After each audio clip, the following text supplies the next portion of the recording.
warahmatullahi wabarakatuh. Waalaikumsalam. Cerita yang saya akan bawakan adalah cerita singkat tentang kematian Rasulullah SAW. Ketika beliau telah menyampaikan khutbahnya,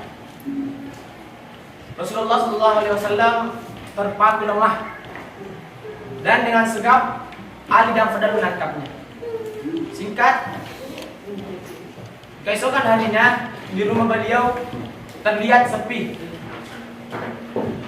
Seorang tamu datang dan mengucapkan Assalamualaikum. Lalu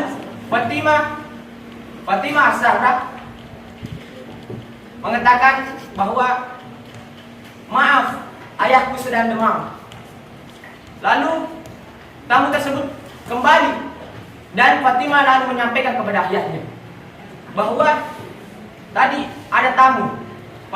Rasulullah menjawab, ketahuilah nak, dia yang memisahkan pertemuan di dunia, dia yang memisahkan kehidupan, dialah malaikat maut. Fatimah As-Zahra menangis.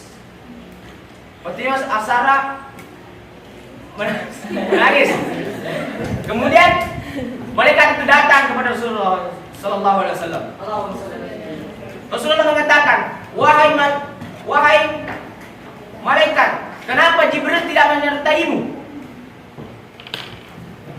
Malaikat tersebut mengatakan, ya Rasulullah, Jibril lagi menunggumu di atas langit untuk menjemput kekasih Allah Subhanahu wa taala.